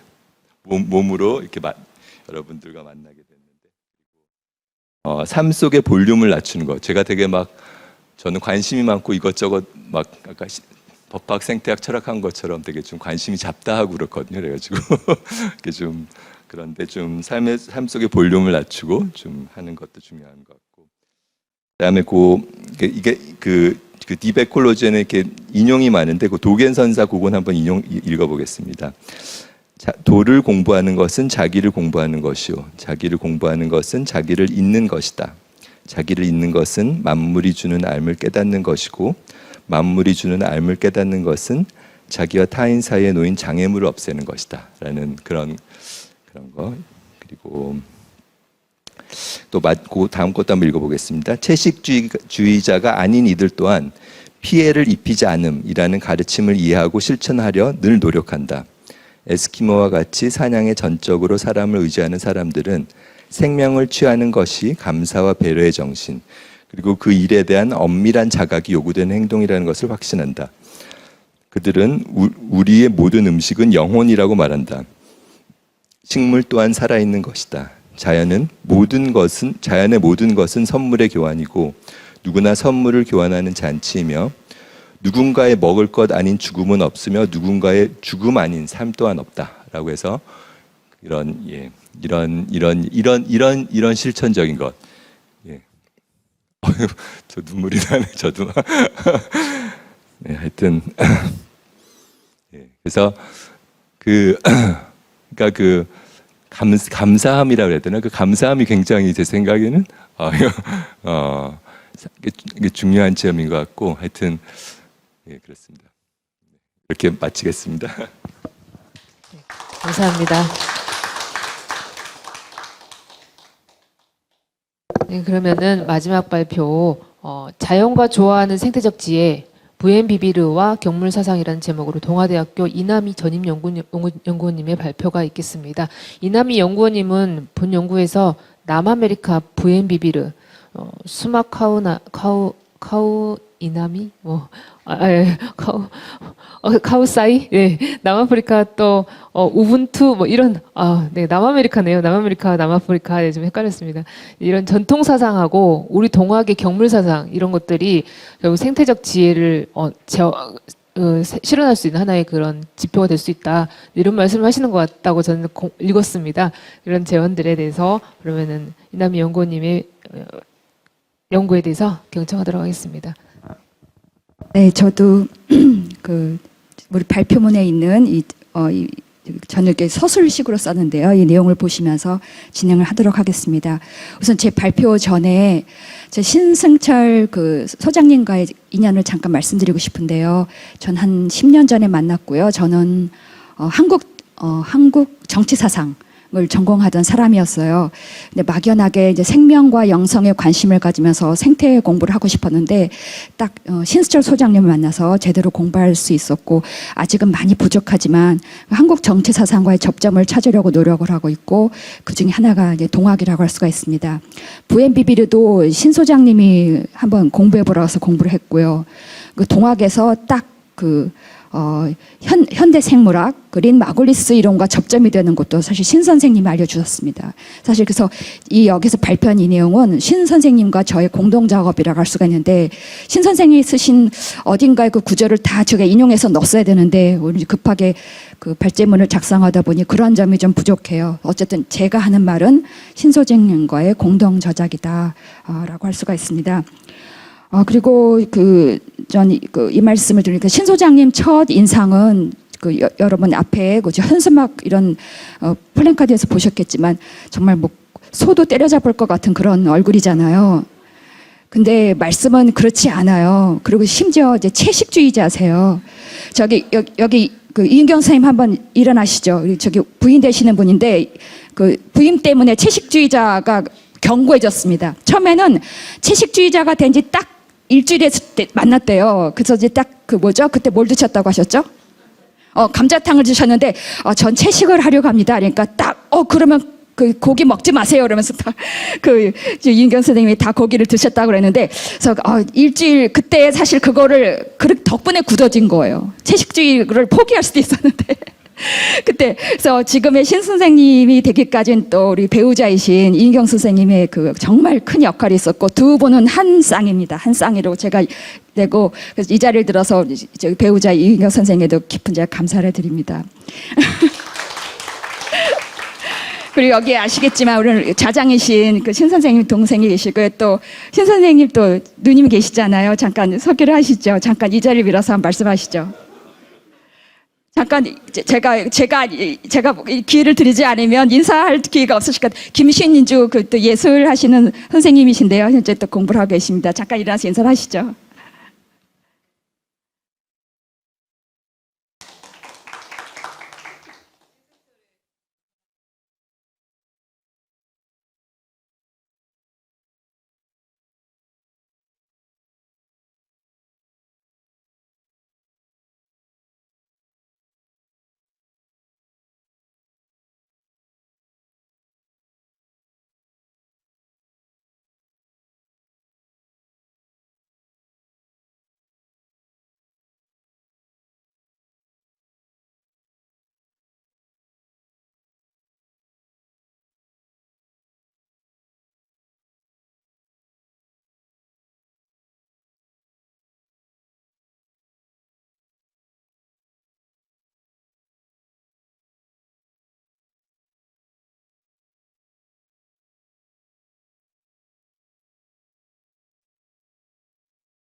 네. 그러니까 신수 소장님이 정말 이렇게 우락부락하게 생기셨는데 전화를 하잖아요. 그러면 이남희 선생님 이래요. 안녕하셨어요. 어제 만났는데 안녕하셨어요. 그러면서 전 그게 아주 생생하게 떠올라요. 오늘 신 소장님 계셔서 이 말씀 꼭 드리고 싶은데 저희가 외대 중남미 연구소랑 MOU를 체결할 것 같아요. 저희가 같은 일을 아주 함께 할 수 있는 일이 굉장히 많을 것 같아요. 라고 너무너무 즐거워하셨습니다. 그래서 저는 이제 제가 천주교 신자라서 하늘에서 이걸 내려다보면서 신 선생님이 얼마나 기뻐하실까. 이 자리를 빌어서 특별하게 그 인사말에서도 그 신 소장님께서 우리 신실 소장님 얘기를 많이 말씀해 주시고 생태적 주의 연구소에 대한 언급도 많이 하셔서 정말 기쁘게 생각하고 신실 소장 돌아가신 게 아니라 저가 얘기하고 싶어요. 우리 모두 이제 신승철이다 우리가. 그래서 그런 마음으로 우리가 그분의 기쁨을 대신하고 있다. 이제 그런 보람을 제가 느끼게 됩니다. 제가 그래서 발표 전에 이 말씀을 꼭 드리고 싶었고요. 그래서 아까 얘기했듯이 제가 하는 발표문은 이제 그분과 함께 하는 거다라고 얘기를 하고 싶고, 그리고 특별히 그 신수자 소장님이 왜 생태적 지혜라고 하는 이름을 그 연구소의 이름에 붙였을까, 이제 그런 걸 소개시켜드리고 싶어요. 이제 그것이 오늘날 이제 남미에서 VNB비류 이 정신과 맞닿아 있거든요. 그러니까 생태적 지혜라고 하는 것은 그러니까 뭐 심층 아까 이제 우리 변호사님 얘기하신 심층 생태랑 연결된 건데, 그러니까 심층 생태 운동의 이제 기본적 요소고 세계 녹색당이 제시한 4대 주요 가치이면서 가장 기본적 가치입니다. 그리고 이것이 그러니까 생태적 지혜라는 거 아시겠지만 자본주의가 굳이 이후에 막으려고 했던 그런 이전의 지혜이기도 하지만 더군다나 우리가 지금 탈성장과 더불어 다시금 발굴하고 발전시켜야 될 그런 가치이기도 합니다. 그래서 토착 종교, 토착적 문화적 관행과 연결이 되죠. 그래서 VNB비류 동학의 이제 경물 사상과 아주 깊은 관련이 있다라고 생각합니다. 그래서 제가 VNB비류를 공부하면서 어쩌면 그 멀리 지구 반대편에 있는 우리의 토착 사상 동학과 많이 같은 말을 하고 있지, 그런 점에 많이 놀랐는데 그런 점을 위주로 얘기를 하고 싶습니다. 그 생태적 지혜에 대한 것이 무엇인가 하는 것은 앞서 우리 이승준 이사장님께서 많이 얘기했기 때문에 많이 얘기를 하지는 않겠습니다. 그래서 어쨌든 우리는 과거의 지혜로만 머무르는 것은 아니고 미래의 지향적이기도 하다. 이제 이 점이 우리 생태지혜연구소 들어오시면 홈페이지 들어오면 자세히 내용이 나와 있습니다. 그래서 그 점을 참고하시면 될 것 같고요. 더군다나 이제 생태적 지혜는 아까 말한 아카데미아는 우린 다르다. 그래서 제 자료집에 있지만 아카데미아 어떻게 다른지 아까 얘기한 대로 특권적 전문적이지 않고 우리는 집단적 공동체적이고 이제 그러한 내용들로 이렇게 구성되어 있습니다. 그래서 이런 점들을 이렇게 보면서 VNB비류하고 우리 동학이 어떻게 생태적 지혜와 연결되는지 그 말씀을 드리겠습니다. 그러니까 VNB비류 같은 경우는 이제 안데스 일부 토착 집단에서 개념에서 비롯이 되었는데요. 여전히 이것은 고정되어 있지 않고 형성 중이다. 그러니까 생태적 지혜의 특성이기도 합니다. 아까 얘기했듯이 아카데미가 추구하는 뭐뭐는 뭐뭐다 라고 하면 그것은 바로 자본주의에 복무할 수 있는 개념이 됩니다. 비타민 C는 뭐 우리 몸에 좋다라고 과학이 규정한 순간 이제 그건 비타민 C가 상품이 되잖아요. 하지만 생태적 지혜는 계속해서 구성되고 형성되고 된다. 그러한 것이다라고 얘기할 수 있습니다. 그럼 왜 갑자기 이런 토착적 지혜인 부벤비르가 등장했을까라고 하는 것은 아시겠지만 이제 신자유주의 들어서면서 이제 탄광 노동자들이 물러나게 됩니다. 그래서 그 빈자리를 차지하면서 사회운동을 벌이게 되는 그런 부대 역할을 한 것이 이제 선주민. 그러니까 우리는 원주민보다는 선주민이란 표현을 쓰는 것이 적절하다고 생각이 드는데요. 그러니까 원래라고 하는 표현이 갖고 있는 어떤 그 고착적인 게 있잖아요. 근데 우리는 그건 알 수가 없죠. 그래서 먼저 살고 있었던 사람이라는 의미의 선주민이 나을 것 같다는 생각이 들고, 그다음에 농민들이 전면에 나서게 되면서 그 노동자 역할을 대신하게 됩니다. 그러면서 이들이 연대 물결을 만들어내고 그렇습니다. 근데 마침 또 사회주의가 붕괴됐기 때문에 이런 좌파 지식인들이 무엇을 대안을 찾을까 하다가 이런 그 부엠비비르적 세계관의 연구를 몰두하게 되고 여기서 우리의 대안적 가치를 찾을 수 있겠다라고 하게 된 거죠. 그리고 또 하나의 원천은 구디나스에 따르면은 그 자연의 권리를 옹호하는 환경주의하고 또 하나 신페미니즘, 돌봄과 윤리를 강조하는 돌봄의 윤리를 주장하는 신페미니즘을 볼 수 있겠다라고 얘기를 하고 있습니다. 그래서 이러한 점에서 부엠비비르가 오늘날 다시 재조명받고 있습니다. 그러니까 부엠비비르의 핵심 요소를 보고 있으면 아까 파차마마 전체를 의미하는 파차마마라는 뜻이 있는데 이거는 이 지구 전체보다 더 넓은 개념이에요. 그러니까 끊임없이 운동하는 전체고 죽음도 넘나드는 그러니까 굉장히 모든 아주 여러 가지 굉장히 큰 그런 전체를 얘기를 하고 있는 건데 이건 모든 게 연결됐다는 그런 의미고요. 그리고 여기서 어머니 지구라고 이제 해석을 해서 표현하고 있는데 마침 동학에서 최시영이 땅을 어머니의 살이라고 얘기하면서 그 어린아이가 남학신을 신고 막 뛰어가니까 난 너무 가슴이 아팠다. 그러니까 어머니의 살을 이렇게 우리가 마구 밟아서 가슴이 아팠다 이런 표현을 쓰고 있습니다. 땅에다 함부로 침 뱉지 말고 함부로 물 버리지 말고 이런 표현을 쓰거든요. 그래서 이것이 어떤 부엠비비르와 동학이 만나는 그런 점이라고 여겨집니다. 또 하나 파차에서는 과거, 현재, 미래가 역동적으로 공존을 합니다. 이것이 바로 아인슈타인이 얘기한 오늘의 현대과학하고 딱 맞는 얘기거든요. 과거 이제 시간이 직선으로 흐른다라든가 이런 것들이 이제 과거 뉴턴의 그런 과학이라면 사실은 그렇지가 않다라고 얘기하는 거고 시간이 직선으로 흐른다라고 하는 것이 발전 사관이 되고 진보 사관이 되고 결국 근대 과학과 어떤 식민지주의 그런 것과 연결이 되는 거죠. 계속 발전해 나가야 되고 정복돼야 되는 것이죠. 근데 이런 시간 개념이 허물어지면서 이것이 사실 또 현대 과학과도 맞게 된다라고 하는 그런 놀라운 발견이 되는 거죠. 그래서 시간은 이렇게 순환적이고 순환적인 거다라고 얘기를 하고 있습니다. 그리고 우리가 죽으면 예를 들어 천국에 가는 것이 아니라 지옥이나 천국으로 가는 것이 아니라 강으로 가고 산맥으로 가고 호수로 가고 이렇게 된다라고 얘기를 합니다. 제가 최근엔 또 장자를 읽고 있는데 그러니까 우리는 죽어서 거미의 다리가 되고 뭐 이런 표현들이 있어요. 그래서 이것이 자연에 속한 인간의 모습을 보여준다라고 생각합니다. 그리고 또 하나는 이제 다름 속에서의 공존인데요. 이 부분도 이렇게 아까 이제 공통장을 얘기하면서 공동 소유를 얘기를 했지만 전 여기서 좀 한 걸음 더 나가서 사적 소유를 완전히 부정하지 않는 점들이 발견이 됩니다. 그러니까 사적 소유와 집단적 소유가 공존하고 완전히 공동적인 거라고 하는 것도 다양성을 해치는 그런 요소가 된다고 생각해요. 그래서 만약 이런 사적 소유와 집단적 소유 간의 어떤 갈등이 생겨나기도 하지만 그러면서 다양한 어떤 문화적 실천이 이루어지고 재분배가 이루어지고 역동성이 있다라고 생각이 됩니다. 근데 동학에서의 운동이 놀라운 것은 부자를 배척하지 않아요. 그러니까 동학혁명 과정도 보시면 아시겠지만 양반도 들어서 대장이 되기도 하거든요. 굉장히 중요한 개념 중에 하나가 유무상자라고 있습니다. 그러니까 유무는 가진 자고 무는 못 가진 자인데 그러니까 부자와 가난한 자가 상자 서로 간의 자산이 된다, 재물이 된다는 뜻이거든요. 그래서 이거를 최근에 녹색 운동하는 분은 뭐라고 해석을 하셨냐면은 막스주의는 노동은 상품이다라고 하는 건데 동학은 노동자도 자본이다라고 얘기를 한다는 거예요. 그래서 드디어 자본과 동등해졌다라고 얘기를 하고 있습니다. 그러니까 우린 노동이라는 자산을 갖고 자본과 동등하게 임한다라는 의미인 거죠.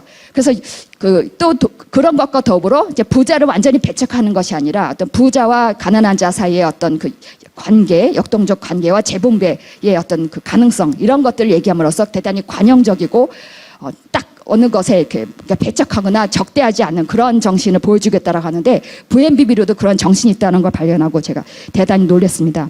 그러니까 예를 들어서 가진 사람은 그러니까 우리 둘의 전통에 있는데 막 논밭을 이렇게 같이 경작하잖아요. 그래서 부자는 점심을 된다든가 가난한 사람은 그때 모인 농민들이 공짜로 갈아준다든가 이런 거거든요. 근데 똑같이 그런 얘기가 그 남미의 전통에도 있는 거예요. 그래서 이런 점도 대단히 좀 신기하게 발견을 했습니다. 그래서 VNBB로는 무조건적 평등주의가 아니다.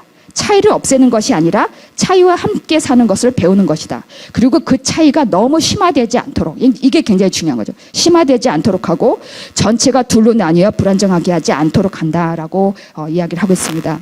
그리고 성장이 아닌 균형을 추구한다라고 하는 거고요. 그래서 인간이 어떤 소유하거나 생산하는 것이 아니라 돌보는 자, 경작자, 촉진자인데, 그러니까 동학에선 천인상례라고 해서 하늘과 인간이 서로 더불어 살아가는 거거든요. 인간이 하늘을 돕는 그런 존재인데 이것도 같은 정신이 VNBB로에서 보였다라는 것을 발견을 했습니다. 그래서 다양한 주체들 간의 상호 보완적 관계라고 하는 것을 강조하고 있고요. 그리고 VNBB로는 그 탈식민지화를 주장을 하고 여전히 식민지화가 계속되고 있다라고 하는 점들을 이야기를 합니다. 그래서 우리가 지배적인 사상에 휘둘리지 않고 우리가 그걸 극복해가는 과정을 해야 된다라고 이야기를 합니다. 그래서 불의에 가득 찬 현재를 우린 거부하고 우리의 상상력을 저해하는 식민지적 사고의 환경에서 빠지지 않기 위해서 사물을 깊이 보는 능력을 다시 가져야 된다라고 하는 겁니다. 근데 오늘날 그 남미에서 VNBB로는 제도화돼서 헌법에도 이렇게 들어가 있지만 여러 가지 많은 위협이 있습니다. 그 점들은 한번 우리가 다시 고민해야 될 부분인데 시간상 그건 뛰어넘도록 하겠습니다. 그래서 동학은 제가 앞서 많이 얘기했기 때문에 그냥 빨리 얘기를 하자면요. 제가 이제 플로어에서도 얘기할 수 있는 그런 기회가 있을 것 같아서 제가 20분을 다 안 쓰고 간단히 말씀을 드리려고 합니다. 그래서 동학은 일단 아까 얘기한 것과 비슷한 건데 하나님이 모든 존재에 있다라고 보는 거예요. 스피노자랑 유사가 하나님이 모든 존재에 있기 때문에. 그래서 일반 백성, 여성, 어린이, 그러니까 동학에서 어린이를 때리는 것은 하느님을 때리는 거라 얘기하거든요. 근데 그 동시대에 영국이나 다른 나라에서는 아이들 체벌하는 걸 당연시 여겼고 아이들을 전혀 존중하지 않았어요. 공장에 가서 아이들은 일하는 수단에 불과했는데 우린 일찍이 어린이도 하나님이다라고 해서 이거 굉장히 세계사적으로도 굉장히 중요한 그런 얘기합니다.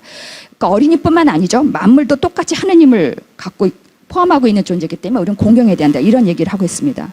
그리고 실제로 이게 사상을 주장한 게 끝나지 않았죠. 우리는 혁명을 일으켜서 이런 평등을 실현하고자 하는 그런 시도를 했습니다. 물론 그 국가와 일본에 의해서 이제 잔인하게 진압이 됐지만 우리는 그런 시도도 실천도 보여준 그런 거였다. 실제로 정치 체제도 만들었죠. 집강소를 만들어서 실제로 자치가 이루어지는 그런 공간을 마련하게 됐습니다. 그래서 동학의 생물관을 보면 아까 얘기했듯이 똑같이 모든 생물은 인간과 마찬가지로 하느님을 모셨다. 천지 만물이 하나님을 다 모셨다라고 얘기를 하고 있습니다.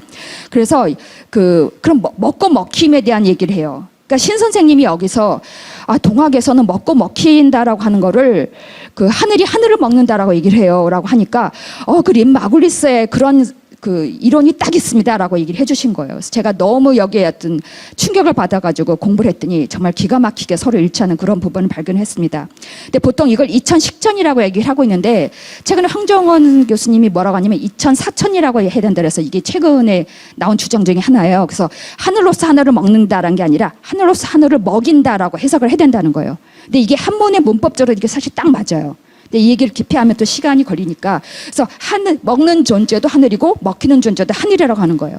근데 여기서 말하는 거는 동질적 관계는 서로 먹지 않고 서로 도와주는 관계고 이질적 관계는 서로 먹고 먹히는 존재라고 하는 거예요. 그러니까 사람이 사람을 먹지 않죠. 그리고 좀 더 다를수록 먹을 수 있다라고 하는 거예요. 그러니까 포유류는 우리랑 비슷하니까 좀 자제해야 되고요. 조류는 좀 더 다르니까 먹어야 되고 제일 다른 게 식물이잖아요. 그러니까 서구의 채식주의자들이 딱 근거하면 너무너무 좋은 이론을 동학이 얘기하고 있는 거예요. 그 대단히 과학적으로.